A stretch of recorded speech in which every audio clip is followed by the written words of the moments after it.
Well, hello, welcome to another episode of the GSMC Wrestling Laureate Podcast. I'm your host, Eric Rodriguez, and of course, thank you for so much for tuning in.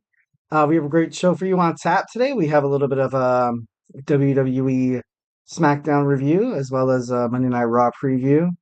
We also have a little look at a recent interview that JBL had with former WCW, TNA, and AEW wrestler Sting as kind of like information on why exactly he wasn't involved in once when the WWE kind of absorbed WCW and ECW. So we have a little bit of insight on that. I thought it was very interesting the way what Sting really had to say about Vince McMahon and like the WWF, which was growing up, that's what we watched. We watched the Monday Night Wars, and I don't know, it kind of was crazy the way everything unfolded. But and last, we're gonna cap it off with the WWE Hall of Fame, the class of 2024, and if Bray Wyatt should find himself inside the talk of being inducted into the Hall of Fame. But first and foremost, we get a number of questions from our viewers that come in during the show. So to ensure that your question gets read on air, I ask you to use the tips and donations link at the gsmcpodcast.net with your questions. Just put your question up on top so that I can see it, so we can have a nice little back and forth conversation. And that also really helps the show. A nice little positive feedback or review, peace, love, and positivity. Again, the link is gsmcpodcast.net. So, all right, without further ado, we have our first segment. WWE Smackdown was pretty big.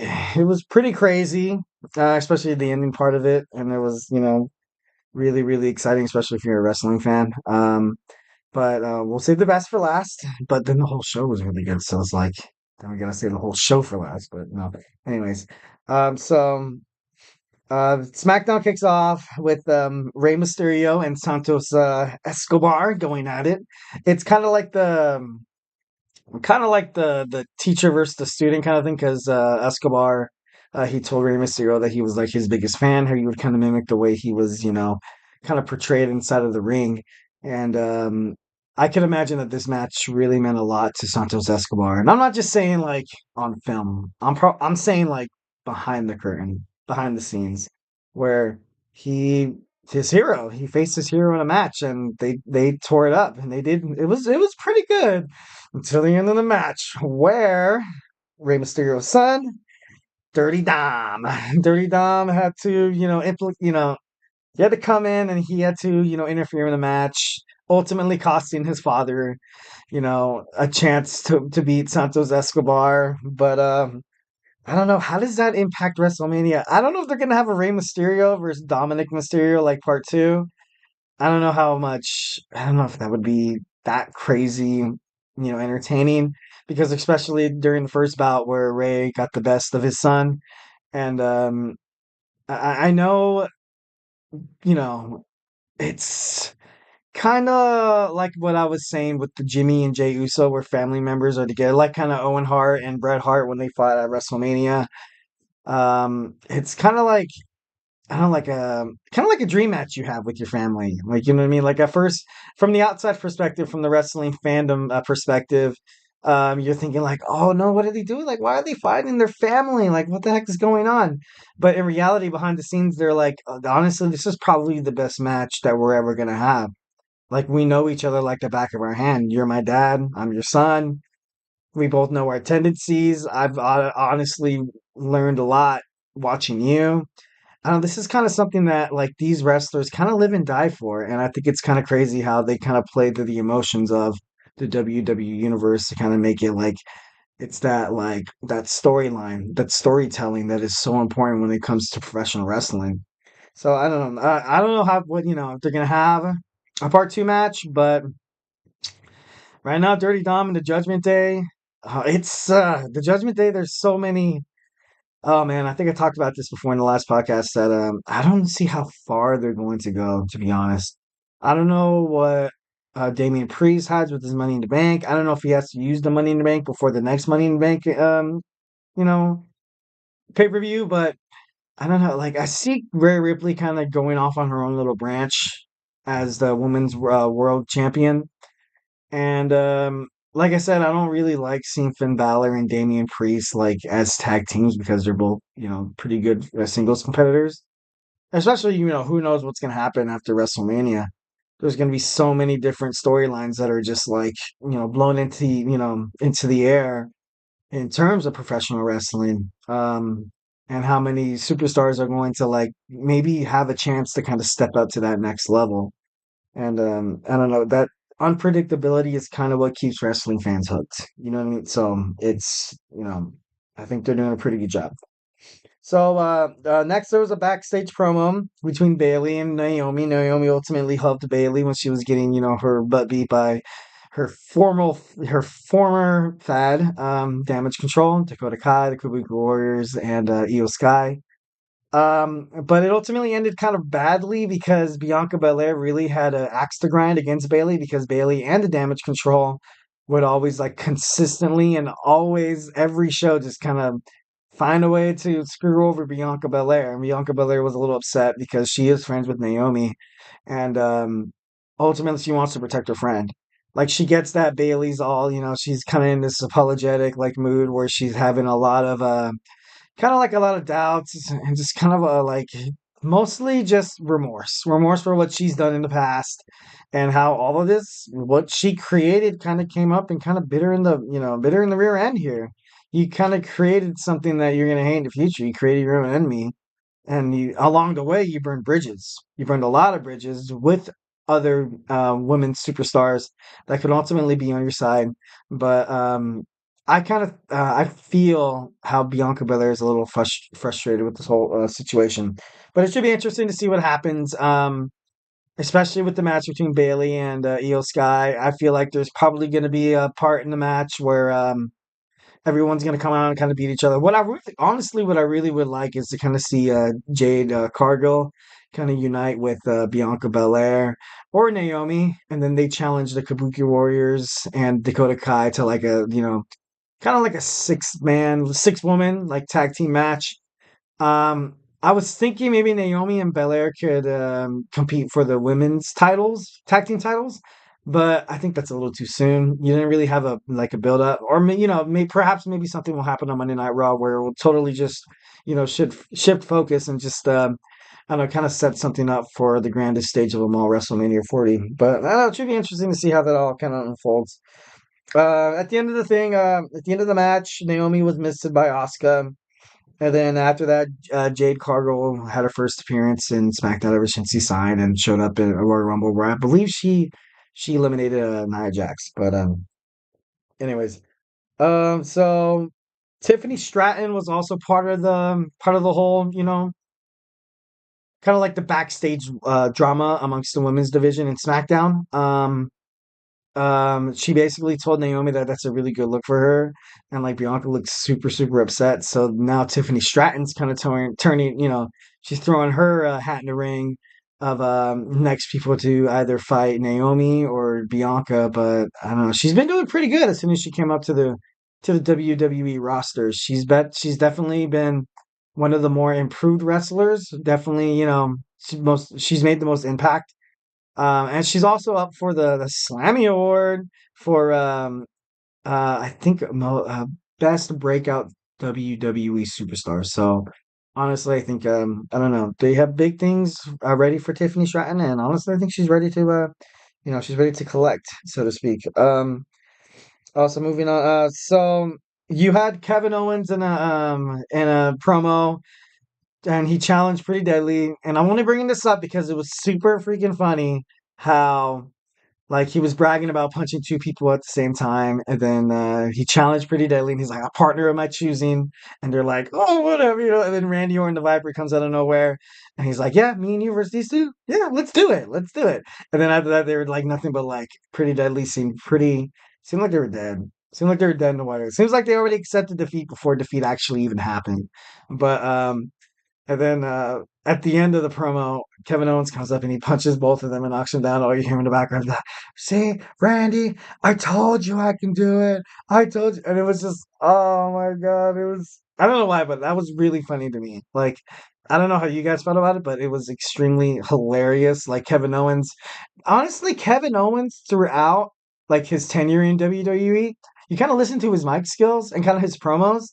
He's a very very funny. Some of the stuff that like he says is just like man, like this guy could probably be a comedian if he wasn't like a wrestler. Like he knows kind of how to, kind of play about the aspect of the match or the perspective that's going down during Raw, SmackDown, or wherever. And he just finds a way to kind of twist it, kind of tweaks it a little bit, and it just comes out really like comical and it's pretty funny. It's funny as hell. So they have a match next week on SmackDown, so that should be interesting to see Kevin Owens and Randy Orton. As it kind of comes closer to that triple threat match. Can you trust me? Can I trust you? Going into that fight with Logan Paul. Um, but anyways, so there was also another promo. It seemed like this night was full of like a lot of promos just setting up for Mania. And I don't know we're running out of time here for the segment, but LA Knight attacks AJ Styles at his house and ultimately gets arrested. Classic W. They use that thing that I was talking about that cinematography where you felt like it was like in a movie or you felt like it was on a TV show, but in reality, of course, it was just wrestling. It was on Monday Night Raw, but and kind of just the way it was and the way they kind of built it up made it seem like I don't know, like I don't know if their match at WrestleMania is gonna be like this, where it's gonna be kind of cinema, but it's gonna be shape up for one of the best matches probably in WrestleMania history. And I'm not just saying that because I like the LA Knight or AJ Styles, but I know AJ Styles the way he is toward the company and the way that he comes out every night. Um, they kind of compared him like Shawn Michael esque, and AJ Styles is a phenomenal wrestler. Absolutely. Like he's always in talks of the WWE Championship. I don't think he's ever really won the Universal Championship. But whenever you see him in a Royal Rumble, you look at him as opposed to like anybody else and you're like, man, like this guy has a shot. Like he can win the Royal Rumble. And I don't know. I would like to kind of see AJ Styles win the Royal Rumble before he leaves, but like I mentioned before, I don't know how long that's gonna last. His contract that, being that. And AJ Styles has been, kind of notoriously known for like not jumping brands, but like he was in TNA, New Japan, Ring of Honor, WWE, and I don't know, it doesn't seem foreign to him to like, just kind of take a step back, assess the situation and be like, look, maybe it's best if I don't stay in WWE. Like he's been in WWE, he's accomplished a bunch of accolades and he's doing really, really well. But I don't know, maybe there's always that part of him that's like, his home in New Japan Wrestling where he made it pretty big as well as, TNA. Although I don't think he'd ever go back to TNA. Okay, moving on. So you had the Street Profits defeating AOP, and I actually want to apologize because I misspoke. These matches weren't really to see moves on to the ladder match, the six-pack challenge for the tag team titles against Damian Priest and Finn Balor. It was to like find out who's gonna fight each other next, SmackDown. So now we have AOP against Legado del Fantasma. Um, Honestly, I don't know who's gonna win this match. No, they're fighting. Oh, sorry. Once again, once again, I misspoke. They're fighting Austin Theory and Grayson Waller, which kind of makes for a better match. Who would you rather see face in the ladder match? Street Profits or Austin Theory and Grayson Waller? I kind of have my money on the Street Profits, but I just know that probably sometime during the match, during SmackDown this Friday, I think AOP is going to come out and just ruin the Street Profits' chance at make it to the WrestleMania, and you're going to see Theory and Waller make it. Which, it's not bad, but just the way that they kind of do it and the way how the Street Profits are kind of due for another WWE Tag Team title run. Because I miss them as, WWE Tag Team title holders. They were really entertaining and they knew how to, like, kind of pander to the crowd and, like, get people involved. And the Red Solo Cups coming down. Like, it was, I don't know. I think they're really good superstars. But it should be interesting. So the final bout The final thing that happened on SmackDown was absolutely crazy between Roman Reigns and Cody Rhodes, where basically it was just kind of just based on trust. Roman Reigns asked Cody if he could trust Seth Rollins, and Cody Rhodes, in retaliation, asked Roman if he could really trust The Rock. And there was a couple words said, but they just pandered to the storyline so much, and it just hooked you in as a WWE fan. And I don't know, it was super crazy. He Roman Reigns told Cody Rhodes that he's the greatest number two of all time, and then then Roman Reigns says, "I'm number one forever," and it was just like, oh my God, like that's crazy. Like, no, obviously champions are, they're confident, but I don't think anybody, absolutely any WWE heavyweight title holder from Hulk Hogan, Bruno Sammartino, Bob Backlund, Ric Flair, I don't think anyone has ever been as cocky or as confident as Roman Reigns. Roman Reigns has been a complete dominant force during his whole tenure in WWE. Like no one can compare to Roman. And as much as everybody hates it, Roman Reigns is the one. He is the one. He's nobody can no. Oh God, from family, from like his in ring like ability, he's a lot better on the mic than he was per se like 3 or 4 years ago. But Roman Reigns is just kind of above everything right now. Like, I would say he's probably even above like Brock Lesnar, or he's above Triple H and Stone Cold Steve Austin during the Attitude Era, or dare I say it, over completely way better than Hulk Hogan during the '80s. Like, it's insane. It's insane how good this guy is. And I don't know, Cody has a huge, a task ahead of him. But kind of copying off here. So it ended with Roman Reigns snapping his fingers, and in came Solo Sikoa and Jimmy Uso, and then looked like dire straits to Cody, and Cody looked scared, but then he had this big smirk on his face, and Roman was like, "Man, why is this fool smiling right now?" And then all of a sudden, in comes Seth freaking Rollins, in comes Jey Uso, and you had that 3-on-3, like, you know, I never trusted you, so I brought my guys, and vice versa. And I gotta be honest, I had goosebumps at the end of that. I really did, and it was an absolute treat, and it was pretty cool the way they did it. So I don't know, kind of kudos to them. All right, moving on. So don't go anywhere. We have our next segment. We're gonna be talking about Monday Night Raw, Monday Night Preview, what's happening in Chicago, Illinois, at the All-State Arena. So hey, don't go anywhere. I feel like I'm losing my mind. Is everybody in the world blind? Please, Lord, give me a sign, a sign. I feel like I'm losing my mind. Is everybody in the world blind? Please, Lord, give me a sign, a sign.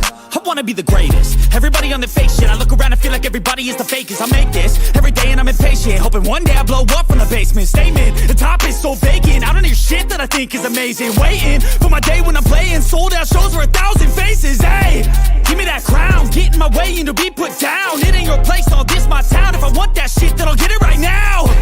I'm losing it, the noose it fits, some losing shit, a stupid myth. You choose to live or choose to dip, you choose to fight or lose your grip and lose a gift.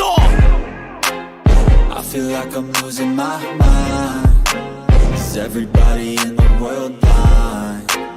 Please, Lord, give me a sign, a sign. I feel like I'm losing my mind. Is everybody in the world blind?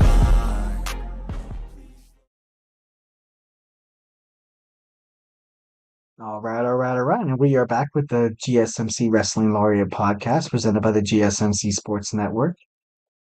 Just to kind of talk about what our first segment, we talked about our WWE Smackdown review and basically what it means for Mania, especially since there's there's two more Smackdowns and two more Raws until the grandest stage of them all, kind of like the Super Bowl, so to speak, of wrestling.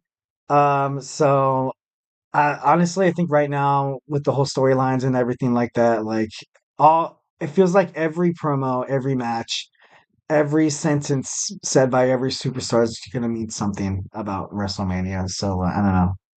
You can't really miss a beat, so to speak.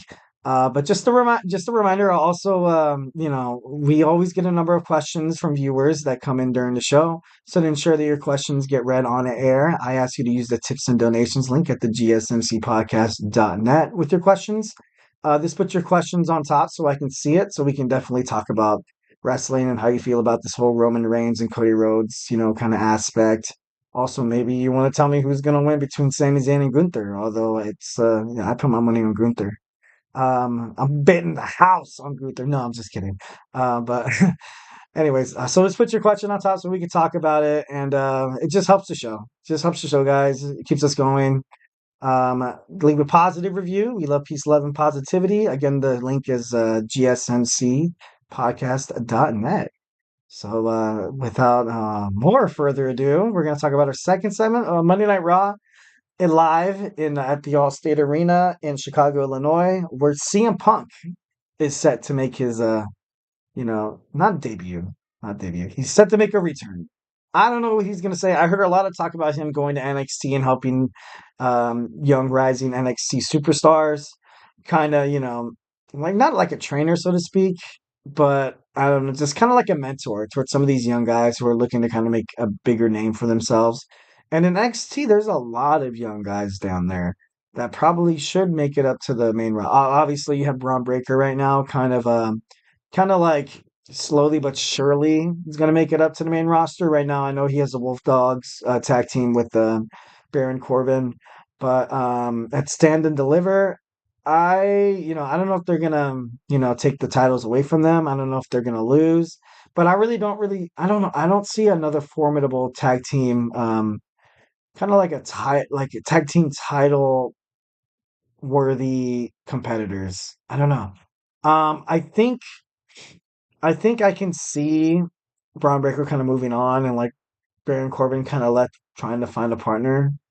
But kind of like when Darby Allin in AEW was left without Sting because Sting retired and they, they won the tag team titles, the AEW World Tag Team titles. But kind of creating this like tournament kind of thing. But then they are doing the six pack challenge for the tag team titles for the main roster. I don't know if Baron Corbin and Braun Breaker are both gonna make come back to WWE. Honestly, I think that would I would like to see that. I would honestly like to see Baron Corbin come back and do what he did, really good for wrestling for the beginning part of his career. Like when he was the lone wolf and the I'm like when he came out with like the long hair and like kind of like that antagonist that like he's not a good guy or a bad guy. He's that lone wolf, like you know what I mean. Like he can't trust anybody.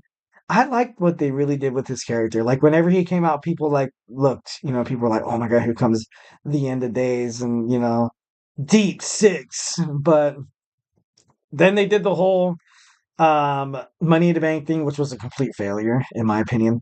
And then they had the broke Baron Corbin where he was asking Kevin Owens for $20, and it was just nonsense. And then then he won the lottery, and then he was Happy Corbin, where he came back and he made billions of dollars, and then he was represented by JBL. And then he let JBL down by losing all of his matches, and then he eventually got bumped down to NXT, which like I said before, it's not really like a demotion going to NXT, but it's kind of like where they keep those superstars on the back burner to be like, all right, he's kind of teetering right now. Like we saw how Baron Corbin was on the main roster. Now we're gonna kind of put him down toward NXT to see how how the fans react to him. See if we can still market this guy, which is smart strategy when it comes to WWE like professionals and their talent group. But I don't know. It'd be kind of cool to see both of them come up and like contend for the tag team titles. Anyways, moving on. So like I said before, CM Punk is returning tonight. I don't know what he's gonna say. Probably along the lines of maybe giving the fans kind of like honestly, as a fan, I would expect him to tell us when is he coming back. It'd be nice to get like a nice little span of when he should be coming back. Like I don't think he has a chance for Mania. Although there is rumors and speculations that he may come back and, do a small little thing on WrestleMania. But honestly, I don't think they should do it, especially if if he's hurt. Because if they do it, they're going to end up doing more harm than good, if that makes any sense. He's going to come back too early. He's going to get hurt. And then, Lord knows, that's another like 6 months to a year. And that's just detrimental for CM Punk, especially when he came back to the WWE trying to, pick up where he left off. Kind of pick up the bridges that he burned during his whole pipe bomb thing in WWE, saying that he apologized to the fans and that he belongs at Monday Night Raw.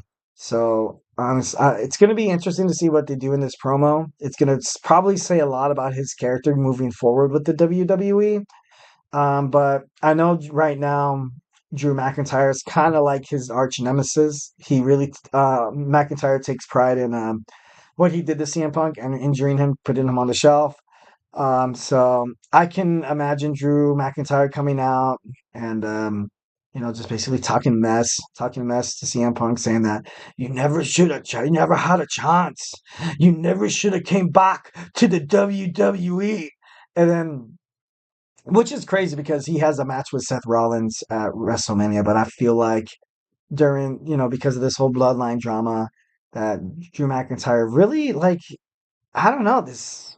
Like you have the fight, you have the world's heavyweight championship match at WrestleMania, but like looking at it in retrospect, like sure they're talking crap to each other every week and they're trying to keep that, but Seth is kind of like bigger than the situation. Like, and I'm not trying to denounce or I'm not trying to put Drew McIntyre's like name in like oblivion or whatever, but I don't know. I just feel like right now Drew McIntyre, like it's not like he doesn't matter, but it's like right now Seth's career choice where he's going to end up after WrestleMania, because there's so many different types of obligations and so many different types of like storylines that could develop through this WrestleMania Night 1 tag team match between The Rock, Roman Reigns, and Seth Rollins and Cody Rhodes. There could be so many different storylines between the four guys that it's gonna be hard to book. It's kind of be honestly, if I'm a WWE creative like official and they're asking me, what do you want to do with Seth Rollins? I have no idea. Like, do you want to keep him that baby face? Or do you want to make him like kind of like that heel? And a lot of people, including myself, it would be kind of crazy to see all this positive publicity happening around Becky Lynch and have Seth Rollins kind of go toward that heel role, which I feel that that's the reason why they're probably going to keep Seth Rollins as a babyface. But I'm not saying that the outcome of the match is dependent on what happens on night one, but it's going to be a pretty damn good assessment on the future of the world's heavyweight champion. Like I believe it's Seth Rollins kind of takes a turn for the worst and like turns on Cody. Then you can probably have Seth Rollins hold that heel as the champion, but then you also have Drew McIntyre, which is kind of shifting toward a heel, but it's not going to mean a damn thing if Cody Rhodes wins. If Cody Rhodes wins, he's going to be the biggest babyface champion that WWE has probably ever seen. Like this whole storyline, this whole story plot between Roman Reigns and Cody Rhodes has been astronomical. I can imagine like the ratings have been absolutely skyrocketed. People are selling merchandise and they're selling like oh god, like so much success. It's gonna be crazy to see what's WWE life gonna be without post Roman Reigns not being a champion. So I don't know, should be interesting. Moving on, we have Sami Zayn versus Bronson Reed. Obviously Sami Zayn trying to build a momentum toward WrestleMania. I think he's gonna get the dub here. You also have Jey Uso fighting Shinsuke Nakamura once again. I think Jimmy would probably It looks like he's gonna win, but then his brother Jamie's gonna come in and just absolutely like do something just to kind of build up tension toward WrestleMania. Because when you look at this match, it's like, what's the point? What's the point? Why is Shinsuke Nakamura fighting Jey Uso? And it's just, it's just trying to put Jey Uso in kind of like this hero role, where you have the cousin and probably Solo Sikoa coming out, and you'll probably have maybe Cody Rhodes and Seth Rollins coming out and defending him. Honestly, I wouldn't be surprised if this match is like not the main event, but kind of like like around the last matches, kind of thing, because then you have Monday Night Raw ending, it fades to black. You have an ending, and you have Seth Rollins, Jey Uso, and Cody Rhodes in the ring, which kind of just paints a better picture, better portrayal about what's going to happen during WrestleMania, if they're going to pull off the win or not. And you also have Ricochet versus JD McDonough.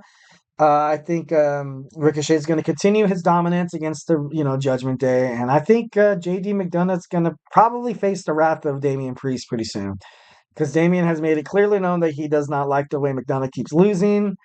So I don't know. I can see McDonough probably losing and getting kicked out of a Judgment Day pretty soon here. Moving on, you have Ivy Nile against Candice LeRae. Candice LeRae has recently been trying to fight toward that heel role, where she's just like, she's a savage now. Like, she's just absolutely like, she's crazy. Like, this girl, like, she's just, and even her tag team partner, like, she's like, oh, like, what's going on? Like, what the, like, it's, Candice LeRae is doing something that she probably should have did in NXT, but I guess she's doing it now, so that's the only thing that matters. Moving on, so it was Andrade against Ivar, but that was scrapped. I guess Andrade is supposed to fight Giovanni Vinci. Ivar has been he's been stated medically unfit to fight tonight, but I guess it was nothing serious, according to sources, that he should be able to fight in like the foreseeable future, so nothing too crazy. So Ivar, nothing, and just to kind of finish it up here, like I said before, WrestleMania setups, 2 episodes of Raw, 2 episodes of SmackDown. That's kind of WWE's last chance to kind of, cross the T's and dot the I's. Like, you're trying to, build everything toward WrestleMania that you want people to see. And this is going to be the grandest stage of them all, WrestleMania 40. Like, this is a big deal. WrestleMania has been, and, as I mentioned before, like sports entertainment defined by WrestleMania. Like, I know a lot of people they like to talk about the Super Bowl, they like to talk about the World Series. I know the FIFA World Cup is pretty big. Absolutely. I think that's the most viewed cup in the world, the most viewed tournament, or sports spectacle. But wrestling is up there, guys. Like, WWE is seen in over 800 countries. Like, it's WrestleMania, and it's not going to disappoint this year. So, like I said, if you want to become a wrestling fan, right now is the perfect time to do it. All right, well, looking ahead, we have the Icon Sting and the WWE/WWF. I kind of go into over the weekend. I read an article about JBL interviewing the recently retired Icon Sting on why he didn't really pursue WWE careers after Turner Television went down and WWF bought WCW. So yeah, let's look further into that. Don't go anywhere. Looking for your daily fix of sports talk without having to pay for it? GSMC Sports Network is available on YouTube. Just search GSMC Sports Network. Get your fix of daily sports talk shows on YouTube, absolutely free. NFL, college football, NBA, MLB, MMA, UFC, fantasy football, and so much more. GSMC Sports Network has shows running all day long, with new sports shows starting every 2 hours. Just like on your favorite cable sports channel, except GSMC Sports Network is absolutely free. Just search GSMC Sports Network on YouTube to catch one of your new favorite shows, like the GSMC College Football Podcast, Chip Shot Football Podcast, Hoops and Heels Women's Sports Podcast, GSMC Basketball Podcast, and so many more. Check it out for yourself. GSMC Sports Network. Now available on YouTube absolutely free. Search GSMC Sports Network on YouTube right now.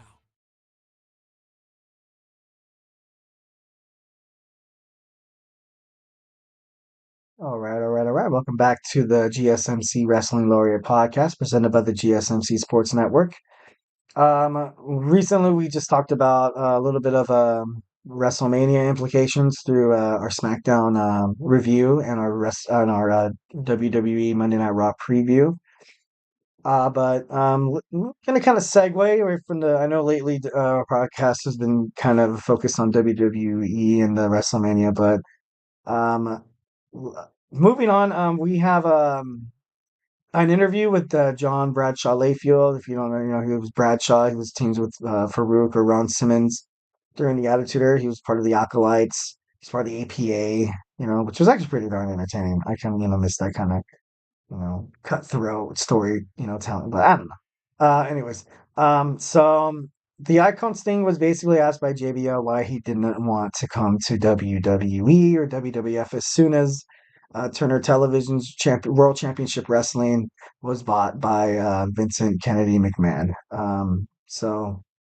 But just to kind of put a little backstory on it. Eventually, Sting did end up in WWE, and it was 13 years after the brands ECW and WCW was absorbed by the WWF/WWE. But it was just I don't know, a lot Sting kind of saw what us as viewers saw, especially fans of WCW. I remember I was in elementary school when the Monday Night Raw wars were going down, and we would always talk about wrestling. And my friend who was a WWF fan, and then one of them was a WCW fan, and I kind of dabbled in both. So I wasn't the mediator between the conversation, so to speak, but they would just talk mess to each other, be like, "Oh, well, this guy's better."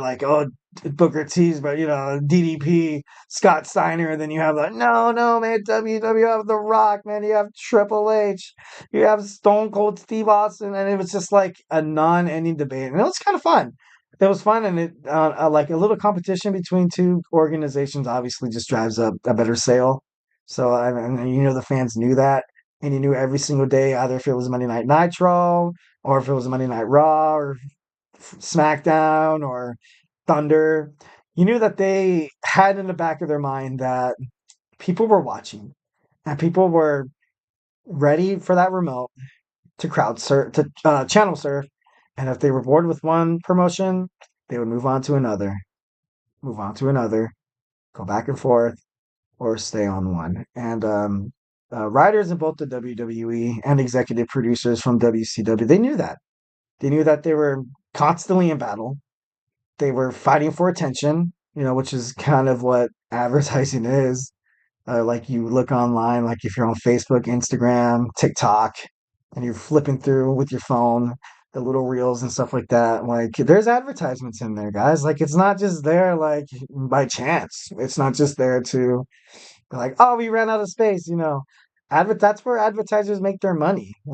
They fight for your attention, and I don't know. That was kind of what was going on between. But anyways, so before Sting decided to move forward with the WWE, he went to TNA first, and he actually had a nice little career with TNA for about I think he was there for 10 years. He was there for 10 years, but Sting was WCW. When you thought of WC World Championship Wrestling, I remember I thought of Sting, Goldberg, Diamond Dallas Page. I thought of Booker T.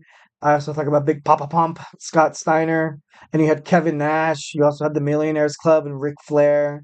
You had Vince Russo, and it was WWE was honestly losing the Monday Night Raw battle, the Monday Night Wars. 2 years in a row, I think WCW was, finished up front, and WWE finished with their head in their, in the rear end, so to speak. But Sting arrived in WCW in 1987. Of course, when he was first introduced in WCW, he had that kind of that Surfer the American guy. He had the the bleached hair, and eventually he kind of moved on from that character, especially with WCW kind of thriving during the NWO aspect, during the NWO era, because it was NWO versus WCW. Essentially, NWO wanted to be like its own like show, like kind of its own entity. But he beat Ric Flair at the Great American Bash in 1990 to win the NWA World Championship. Um, I think the best part of Sting is that he was able to transition from that beloved character, like American boy, like kind of like Hulk Hogan was, and then he completely transitioned into this like where he wore like white paint, black paint. He was kind of like he was kind of like the outsider, where he would hang out in the Raptors, where he would be interviewed and he wouldn't say a word. But that was just, Sting was probably one of the best solo acts in wrestling history, professional wrestling history. Kind of like, well, I will not say the Undertaker kind of like came because they all had their factions and everything like that. But I don't know. Sting was he was the lifeblood of WCW, and as soon as WCW went down, and he saw the way that some of the old WWF superstars that left WWF to come to WCW, when like they kind of had that choice where it was like, hey, like if you want to keep wrestling, you have to go to Vince McMahon. You have to try to make a name for yourself in this business that's been competing with us for the longest time, and you don't know. You don't know. You can't really blame Sting for not coming to WWF. Everyone, everyone says like, oh, his pastures would have been so much greater in WWF. So many possibilities. Why did he go to TNA? He went to TNA because it was just safe. It was just better for him. Like you saw wrestlers like Buff Bagwell and Lance Storm and Billy Kidman and Diamond Dallas Page go to this thing they call World Wrestling Federation, and they were they were kind of mocked. Vince McMahon had that mentality. We beat you. We beat you. And it was that competition between Vince McMahon and the WCW executive producer Eric Bischoff that it was just created turmoil. Like they did not like each other. Ted Turner and Vince McMahon did not like each other. And Vince and Eric Bischoff, I remember that episode of Monday Night Nitro where he rode his bike into the center of the ring, and he was basically just talking mess to Vince McMahon, like basically rubbing in his face how our promotion's better than your promotion would ever. Your superstars are coming over here because you can't do your job as chairman or as higher officials to please your athletes, and that's number one. That's kind of what makes a successful team in any sport, like NFL, baseball, basketball, hockey. It all starts with like the front office and the kind of culture they create. And a lot of the superstars left. Like you had Hulk Hogan, Kevin Nash, Scott Hall. You had Ric Flair. Ric Flair was part of WCW too.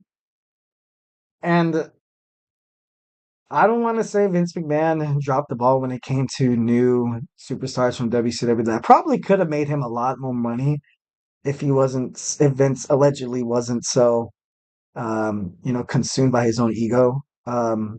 But I don't know. They kind of, if they had a chance to get Sting, I think it would have been a lot better. But like I said, Sting, while speaking on the Into the Light documentary, Sting kind of spoke about how superstars from the WCW were treated during the WWF era. I remember he talked about The Rock and the Booker T, where they were standing back to back in the ring, and The Rock like turned back real quick, like as if like he didn't know he was behind him, and he was like, "Who are you?" to Booker T, the 6-time World Championship wrestling champion, and he had the audacity to be like, "Oh, who are you?" And I think Sting really, that wasn't his thing. Um, but like I said before, I don't know if it would have created more feuds or if it would have been better for Sting, but it was at that point where he chose TNA because you never really know with your career. And that comes with like any career in any business aspect. You don't want to go to a place where you're obviously like you're hot, like you're hot stuff, like, you know what I mean, like you have this stuff to back it up. You're a great worker, you got the resume, you got all the credentials, et cetera, et cetera. And then you run into this, like the CEO who wants to make example out of, like, kind of like make an example out of you, like, our brand was better than you, what are you doing here? If you're here, we're just gonna basically not make like a, like a, a jerk out of you. But like, just look at Diamond Dallas Page. What happened to him? He made his debut, and then he was portrayed as a stalker to the Undertaker's wife, which was absolutely, like, terrible. Like, and then you had Chuck Palumbo coming in, one of the hottest younger stars growing up, coming up to the WCW, and he ended up, doing this tag team with, Billy Gunn, where they were like, I don't know, like they were like this, like goody two shoes, kind of like Pretty Deadly, kind of like Pretty Deadly. They were tag team champions, but then again, like, I don't know, but I don't know. There's just, of course, there's some positive aspects of WCW. So, like, you have Rey Mysterio and Booker T. Booker T fought, honestly, out of all the wrestlers from WCW, I think Booker T probably deserves one of the most, like, respect out of everything, because he kind of, he was like one of those things where he sat down, he took the abuse, he waited for it to fold over, and because he was so talented, he was able to break out as a new star. He was able to he was able to become King of the Ring. He was able to become World Heavyweight Champion, and now he's in the WWE Hall of Fame. But not a lot of people would have that patience. So honestly, kudos to Booker T. That's pretty dope. But like I said, there's, Rob Van Dam made a pretty good killing in WWE. You also had Rey Mysterio. Um, you had Goldberg eventually, and Flair. But I don't know. All in all, I don't know. I think it was the right move for Stinger to choose TNA, because the Monday Night War and everything like that. But I think that made like a lot of good ratings for WWE, because during the whole invasion thing, the pay per view Invasion 2001 was the most viewed non wrestling pay per view, which is pretty big. Which should have been kind of like a nice little nudge on the shoulder and be like, hey man, people are tuning in to see these WCW wrestlers and the WWF, ECW. Like, it'd be, you should probably implement these guys in a lot of storylines. But instead, it was the other way around, where they kind of took it as like, just keep putting them down in the rankings, having them lose match after match after match, not being in any contention for any titles, for the European Championship, Intercontinental, Hardcore, Tag Team, it's, whatever. But I don't know. That's kind of like my take on the, why Sting didn't want to go to the WWF, and, by all reasons, that's pretty legible. All right, well, moving on, our last segment, where it's going to be about WWE Hall of Fame class of 2024, and why I believe Bray Wyatt should be inducted. So don't go anywhere.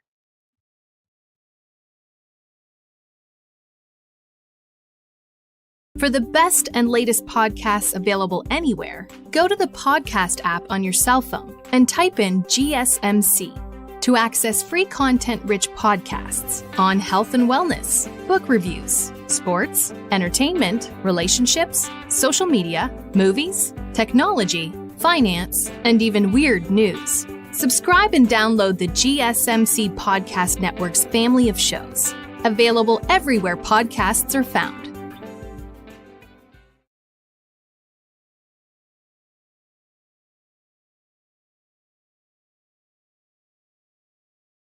Hello, hello, hello. All right, we're back. This is your boy Eric here with the GSMC Wrestling Laureate Podcast, presented to you by the GSMC Sports Network.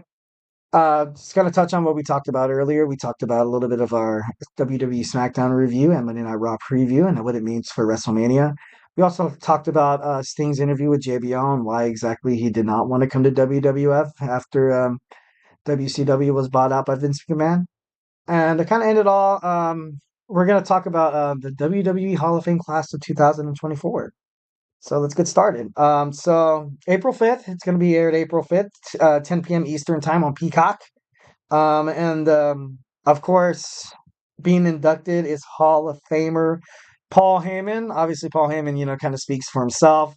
He's been the advocate for Brock Lesnar for so long, and that's not the huge reason why. Well, that's probably what wrestling fans now would believe why he's being inducted. But you have to realize, like, this guy was the promoter of ECW. He was also like ECW meant a lot to this guy. This was essentially kind of Paul Heyman's blood, sweat, and tears. He was the Jim Ross of commentating, plus like the Vince McMahon, like kind of like enforcer of the ECW brand, which it's pretty huge. Like carrying an organization on your back for the longest time, like with the Sandman, just incredible. You also had Sabu and like Terry Funk. He had a bunch, RVD, Dudley Boys. There's a lot of ECW wrestlers that probably could have made it better in the WWE, but didn't. And obviously, kind of reference toward that last segment, but ultimately, ECW didn't really made it up to the T, and Paul Heyman was eventually he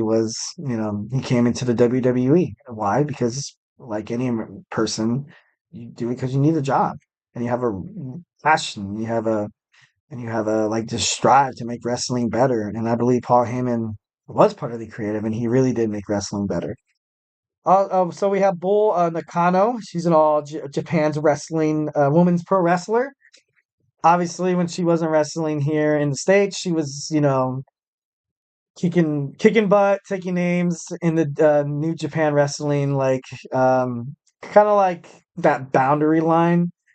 But I don't know, you kind of have to respect some of these women's wrestlers that kind of paved the way for women's wrestling now, especially during Bull Nakano, where and what like I know, but back in the WWF era. Where women's wrestlers weren't really wrestlers. They were like divas. And they had like weird match stipulations. I'm not going to get into it because, this is a PG show. So Google it. I'm just kidding. No, but, and she just basically said, like, hey, like, women can kick butt too, dude. Women could put butts in the seats. And you see it now with Charlotte Flair. You see it now with Becky Lynch. You see now here with why they paid Mercedes Moné so much money is you can put your organization on the back of a woman. And it's not like, it's not going to be detrimental toward the organization or the brand or any kind of marketing techniques. It's going to be because people have an appreciation for women now in the wrestling scene as opposed to back in the day. And I think Bull Nakano was a little, before her time, but it's nice to see her in this class where she belongs. Moving on, so we have the U.S. Express, exciting duo during the 80s. They actually came out to Bruce Springsteen's Born in the USA, and I think he performed it live. But like you had these two guys that were all all American. You had Barry Windham and you had Mike Rotunda, and they were just entertaining as hell to watch during the 80s. Like I know, like during like wrestling, like growing up, I kind of grew up on like middle 90s, late 90s. But I hear like a lot, for me, like hearing Hulk Hogan being like a kind of like a, I don't know, kind of like being the guy. I was kind of like, really? Like that's crazy. Like the dude wore, he had a walrus mustache and a wag bandana. Like no, but I don't know. And then like just watching, wrestling a little bit, how it is now, and kind of how it depicts sort of the techniques during the 80s. You kind of have to respect the growth. And like when you see something that eventually formed as successful as the WWE is right now, you have to learn to appreciate like, the forefathers of it. Like, what I mean? You got to show respect. So, good for the U.S. Express. So we have Muhammad Ali. We talked about this before in a prior podcast, how this guy was basically like the introduction of WWE, kind of reaching out to celebrities, icons, basically people that weren't wrestlers or that were kind of outside the sport.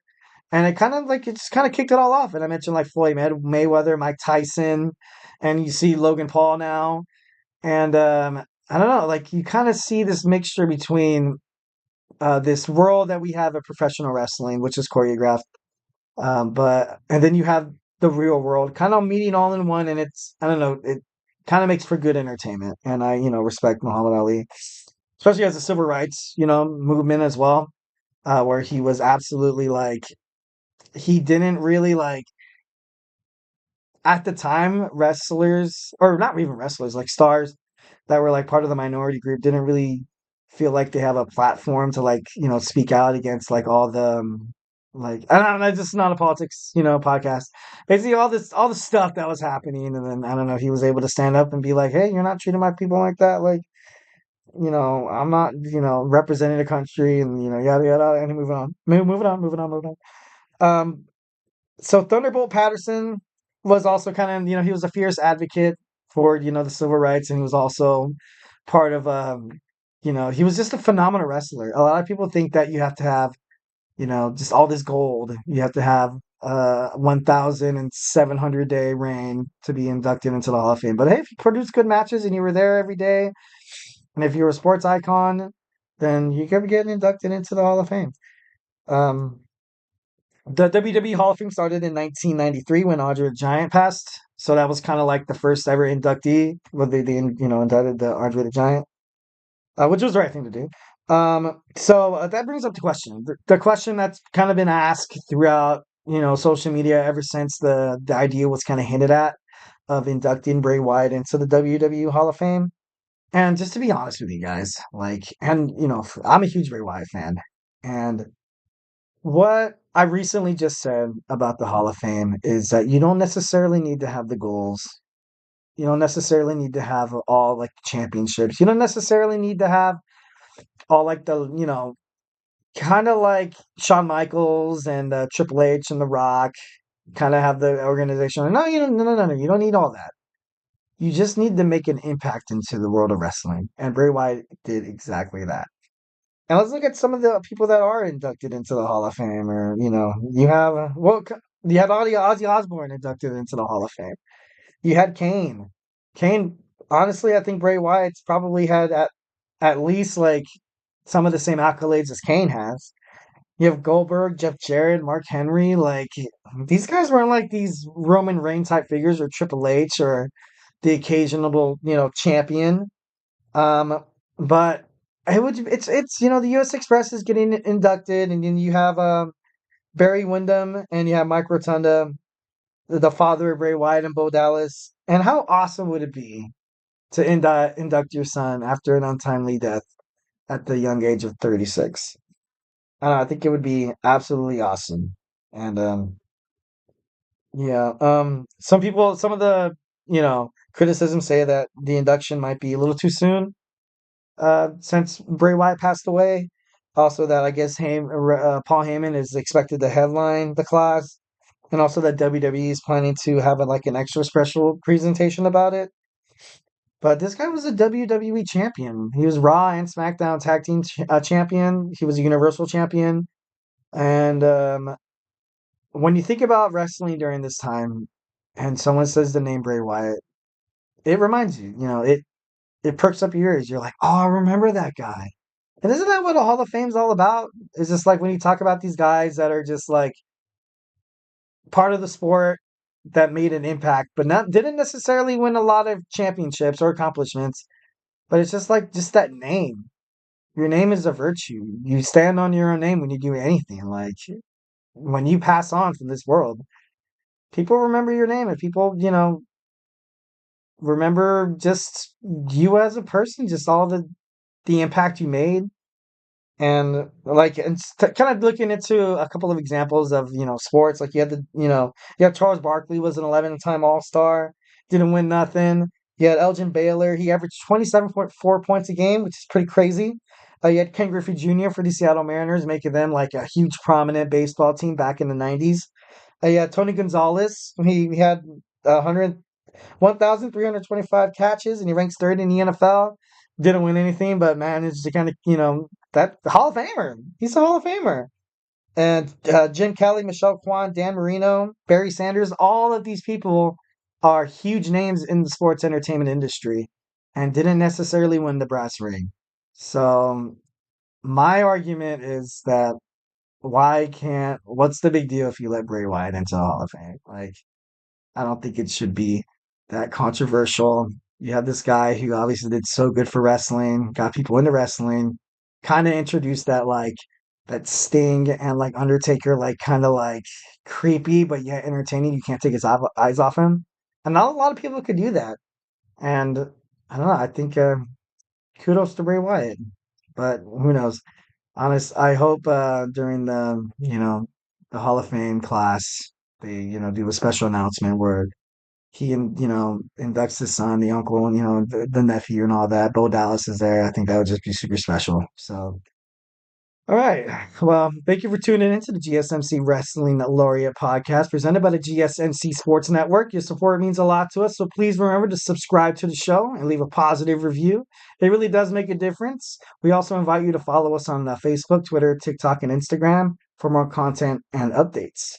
Once again, if you love wrestling, you'll love this podcast. If you stumbled on this podcast looking for sports, we also have my man Nelson with basketball, Kenneth in football, Sam in baseball, Thomas college sports. You have the Andrew Tate podcast as well. We just have sports, and an endless amount of entertainment opportunities here at the GSMC Sports Network. So just give us a look, give us a chance. Who knows? You'll probably like it. So once again, thank you, and have a phenomenal day. Do a little bit of drool on my pillow, feel like it's gonna be a bad day. Yeah, I'm tired of shit, and the coffee ain't hit yet. Damn, ain't that great. I don't wanna go to